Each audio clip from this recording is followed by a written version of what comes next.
各位東網嘅朋友，你哋好，我係周靈山，多謝你翻嚟逢星期一嘅靈感主義啊！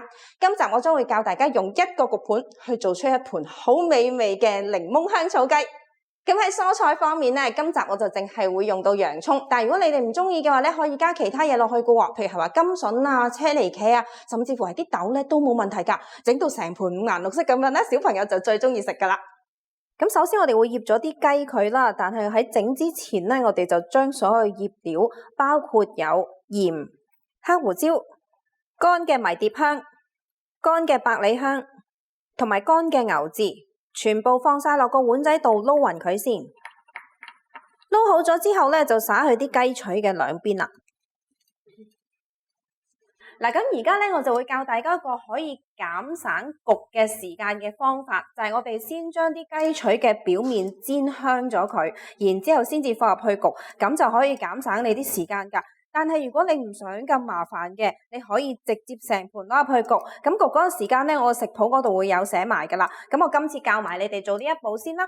我哋先開中火興一個易潔嘅焗盤或者係平底鑊啦。如果你冇焗盤，你可以用平底鑊啦。咁跟住咧，我哋就放啲雞腿落去啦。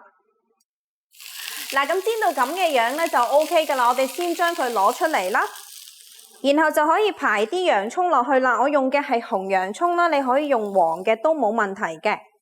嗱，但係大家留意一樣嘢啦，可能你就會聽到啲煮緊嘅聲啦，但係其實我已經熄咗火㗎啦，我係用緊個盤嘅餘溫去興一興啲洋葱嘅啫。咁同埋你會睇到我將啲洋葱放到一張床咁樣啦，個目的就係我哋而家要放啲雞上去啦。咁依家就可以送入去已經預咗嘅200度嘅焗爐，先焗佢10分鐘。咁趁啲雞焗緊第一轉嘅時候咧，我哋就整個汁咯喎。我呢度有啲檸檬汁啦，然之後就放啲蜜糖落去啦。如果想個汁有多啲味嘅話，可以加少少鹽啦。咁跟住就攪勻佢。咁攪好咗之後咧，就要試一試味啦。因為你可能中意食酸啲或者甜啲，甚至乎你中意食辣嘅話咧，可以落幾滴辣椒汁落去㗎。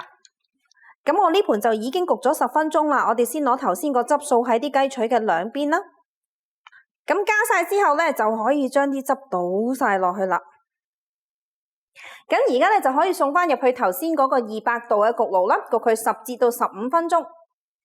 咁我呢盤咧就焗咗12分鐘，個顏色已經好夠啦，而且個皮都好脆啦。咁我就將佢攞出嚟啦。食之前咧再揼一啲番西，咁就可以開餐噶啦。裡面嗰啲汁可以攞嚟點翻啲雞啦，跟住啲洋葱焗到淋晒咧，好食到不得了啊！俾你哋睇下咬開咗之後，我見面到啲肉汁流出嚟啊，跟住個皮又脆啦，啲肉又嫩咧，好食到不得了啊！